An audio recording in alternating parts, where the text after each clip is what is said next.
on peut mettre ça comme jaune, quoi. Après,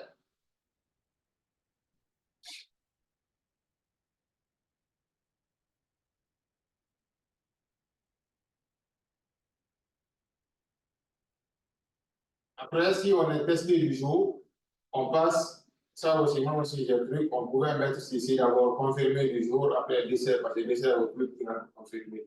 Vous voyez, c'est facile de critiquer, mais c'est quand aussi on fait faire des erreurs.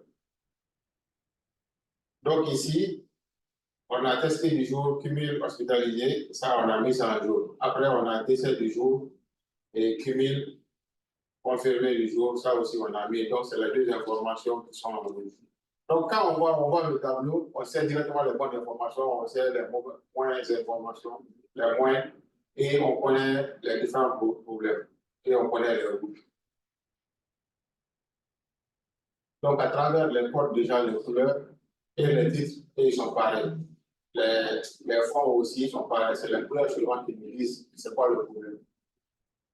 Donc, c'est comme ça, on a critiqué et puis on a réaménagé. Mais qu'est-ce qu'il faut maintenant pour reconstituer ce tableau? Donc, pour cela, il faut avoir un petit fichier de suivi ici,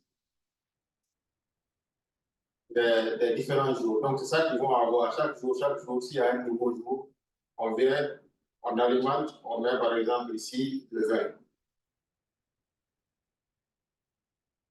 Ici, au lieu de 20, au lieu de 19, on va mettre 20 ici. Donc, c'est juste un petit tableau comme ça que je vais mettre pour alimenter mon tableau de bord qui est là. Donc, je vais venir ici, guéri du jour. Guéri du jour, l'information est remontée par tous les hôpitaux du pays. Donc, l'information est remontée au niveau de la classe. C'est une information brute qu'on peut cumuler et qu'on peut mettre. Donc, guéri du jour, on connaît le guéri du jour, ceux qui sont sortis des hôpitaux, ce n'est pas une information qui est cachée. Donc, c'est 12. Donc, on vient, on tape juste 12. Donc, le 13 aussi, on connaît, le 14, on connaît, ainsi de suite. Le 20, on connaît, c'est une information qu'on connaît. On va marquer 34. Après, on vient cumul guéri. Cumul guéri, là, c'est une formule. Si je suis le premier, le 12 joué, cumul guéri est égal au 12. Si je suis au 13, cumul guéri, c'est celui du 12 plus celui du 13. Donc, ça sera 17. Si je suis le 14, ça va être le cumul au 13 plus celui du 14. Si je suis ainsi de suite, je vais faire la même chose ici aussi. Donc, si je viens ici, je vais juste tirer la formule. Donc, ça va être le cumul du jour plus le cumul jusqu'au 19. Confirmé du jour, je vais marquer ici 60. Les confirmés du jour aussi, c'est les données qu'on a testées. Donc, on teste une personne qui a confirmé Covid, on connaît le nombre aussi de confirmés parce qu'on a des centres de tests dans tout le pays. Donc, chaque jour, les informations remontent. On teste du matin jusqu'à 12 heures. On a les résultats, les informations remontent pour les fréquences. Et puis, le soir, on publie les réponses. Donc, ici aussi, on a les informations. Les cumuls confirmés aussi, c'est le même principe que les cumuls guéris. Donc, ici, on va juste tirer la formule. Donc, les décès du jour aussi, c'est la même information. On a les informations, les cumuls décès du jour, par exemple, le 20, on peut marquer qu'il y a eu un décès. L'information vient d'être vidéo. Le cumul des décès aussi, pour qu'on puisse les obtenir, c'est-à-dire depuis que le Covid a commencé, il y a eu combien de décès, ça aussi, on rajoute seulement, on incrémente quoi. On peut mettre les hospitalisés du jour, les testés du jour, les hospitalisés du jour, cumul hospitalisé, ça aussi c'est le même principe, on peut mettre ici 14.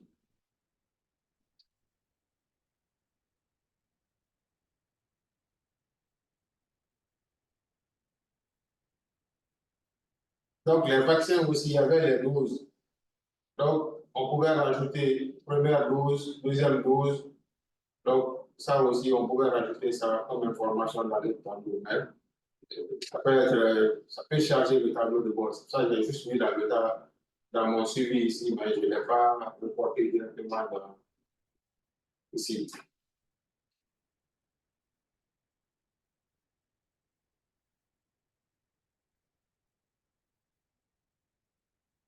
Donc, une fois que ça c'est fait, je vais juste, chaque jour maintenant, mon tableau de bord est lié avec data tableau de bord.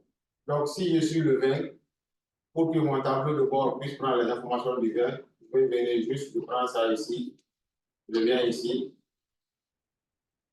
Avant, il avait les informations du 19. Donc, c'est les informations du 19 qui sont là. Le cumul guéri, j'ai juste fait un lien. 14, ainsi de suite, ainsi de suite. Si je colle les informations du 20 ici, je vais prendre juste les informations du 20. Je vais venir les coller ici. Donc, je viens ici dans le tableau de bord. Ici, j'ai 14, 19, ainsi de suite. Tester du jour, c'est 0.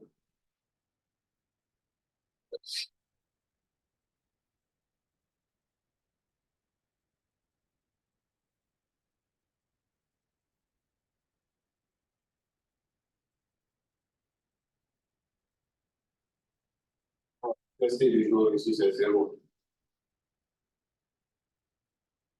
Donc, on a forcément 0 ici aussi.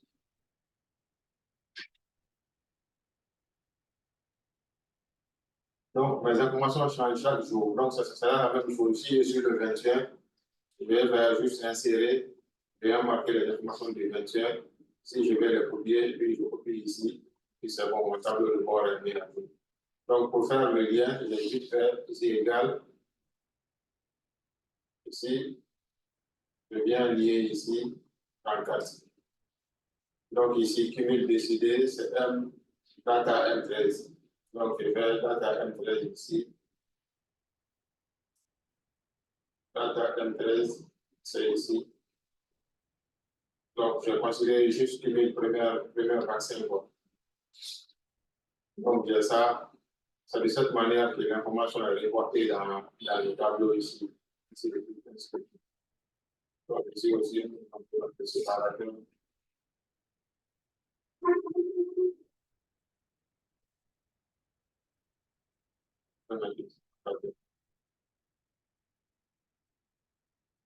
Donc, en quelques trucs, on a essayé de faire un petit tableau de bord. On a reconstitué. Donc, le plus dur pour nous, si on fait notre tableau de bord, des fois, si nous sommes dans une petite structure, on va voir qu'il n'y a pas de suivi. Donc, c'est à nous de mettre en place un petit tableau de suivi. Une fois que le petit tableau de suivi est fait, c'est là-bas qu'on va aller prendre les informations pour les remonter dans notre tableau de bord. Mais si on n'a pas ce tableau de suivi, c'est difficile de consulter notre tableau de bord. Donc, une fois que j'ai déterminé ce à quoi je veux que mon tableau de bord ressemble, je constitue maintenant mon tableau de suivi aussi des informations en fonction de ça. J'essaie de collecter les informations pour que je puisse remplir mon tableau de bord. Donc, il ne faut pas oublier cet aspect aussi. Donc, c'est bon, des questions, des commentaires. Donc, à partir d'un petit cas simple, on a critiqué la forme, on a critiqué le fond, on a reconstitué les données. Donc, ainsi de suite. Si on est le 21 aussi, on va faire la même chose. Il y a des parties, tout ce qui est jaune là, c'est des formules. C'est pour ça des parties, il y a des parties qui sont les données brutes. Il y a des parties qu'on peut calculer, les cumuls, c'est des formules. Et le reste, c'est les données brutes.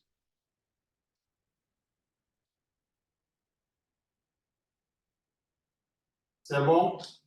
La reconstitution, ça vous dit quelque chose maintenant?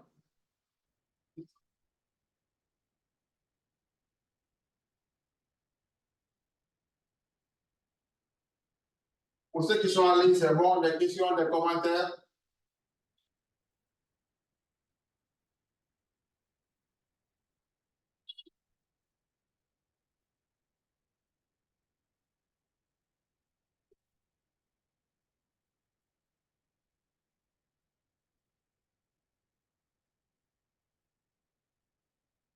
Est-ce que ce cas vous a parlé? C'est plus pertinent pour vous? Vous savez maintenant comment, s'il y avait un tableau de bord, comment vous devez faire?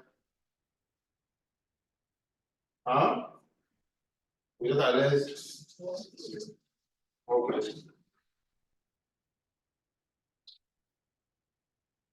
Donc, je pense qu'on va arrêter ici aujourd'hui. La semaine prochaine, on va directement aller sur ce cas et puis on enchaîne sur le budget. Donc, on va travailler sur ce tableau de bord. Donc, c'est un tableau de bord sur la gestion des stocks. Donc, on a les différents fournisseurs, on a les clients, on a les mouvements, la situation, et puis on veut avoir un tableau de bord qui va ressembler comme ça.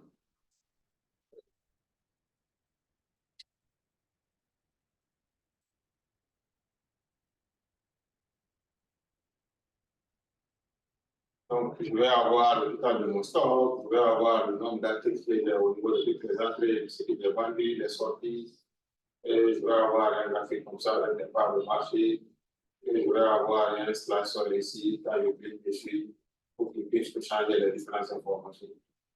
Donc, la semaine prochaine, on va essayer de travailler sur ça rapidement, et puis on continue sur le budget. C'est bon? Ça a l'air plus personnel. Oui, oui. Non, l'autre, tu sais, c'est pas. En fait, c'est pas le truc. Dans le tableau de bord, c'est pas le graphique qui compte. Je peux te faire un tableau de bord qui est joli, qui est truc, mais qui n'a aucun fond. Ce que moi, je vous apprends, c'est la logique. Dans tous mes cours, c'est ça que j'explique aux gens. J'explique toujours la logique. Parce que vous n'allez pas dans une entreprise où rien n'est fait. C'est à vous de le faire. Ici, on a les données. Donc, on peut faire un pivot, faire les trucs jolis, rapidement, aller récupérer les informations. Ce n'est pas ça le travail. Le travail, c'est comment réfléchir, comment chercher les trucs. La méthode MOVA, la méthode des facteurs clés de succès. Parce que c'est toi qui vas aller chercher, c'est toi qui vas dire, ok, d'accord, je gère un stock. Qu'est-ce qui est dans le stock? Qu'est-ce qui est important à savoir pour moi? Si tu ne sais pas réfléchir à ça, ce n'est pas la peine. Maintenant, la différence, c'est que l'autre est déjà établi. L'autre tableau de bord, avec l'indice, c'est déjà établi. Mais celui-là, c'est nous qui allons le faire ensemble. Oui, la même chose, on peut faire la même chose aussi pour ça. L'autre, je vais juste montrer la reconstitution. Sinon, on pouvait faire le même comme ce qu'on a fait ici. Aller après notre aller chercher les informations. Considérez ce tableau-là. Considérez ce tableau-là. On te dit, on te donne ce tableau-là, on te dit, maintenant, on fait un tableau de bord. Je peux même vous donner ça un exemple de l'autre, d'accord. Le fichier est partagé. Faites ça maintenant comme ça. Donc, vous allez juste faire les formules pour lier à ça, essayer d'automatiser un peu. Faire un truc qui est un peu joli. Mais ça, on va reprendre ça tout à la semaine prochaine. Mais c'est la logique qui est plus importante pour moi. Ce n'est pas le fond. Vous allez partir sur Excel, sur YouTube, vous allez trouver des gens, des tableaux de bord qui sont jolis avec des cartes, où tu peux même voir les cartes, ça bouge, ça bouge. J'ai beaucoup aimé, j'ai beaucoup essayé de faire ça. Mais le plus important, c'est vraiment moi-même de consulter mes indicateurs. Je viens, je me dis, oh, d'accord, ça c'est un service. C'est quoi les indicateurs qui vont parler? Je fais un tableau de bord qui va parler au département, qui va parler des personnes, qui va les aider dans leur travail. Voilà. Tu vas voir quelqu'un, il peut bien faire un tableau de bord, il est fort en Power BI, il est fort en truc, mais il ne peut pas faire le travail de réflexion. Il va faire un tableau de bord, il va casser son tableau de bord, parce qu'il peut le critiquer tellement lui-même, il va se pourquoi. Parce que ça, il n'a pas suivi le logique performant pour monter un tableau de bord. Voilà, il a juste fait un truc joli, qui montre, qui marche, qui truc. Il peut même critiquer ces trucs, c'est de la manière dont il montre ses données, ainsi de suite. C'est bon? Donc, s'il n'y a pas de questions, la semaine prochaine, on fait ça rapidement en 38 heures maxi, parce que j'allais faire avec vos machines, on va le faire au même moment, quoi. Ça peut prendre 30 à 1 heure, parce que là, je n'ai pas envie qu'on le commence aujourd'hui. Et puis, on finalise ça et puis on passe directement sur le budgétaire.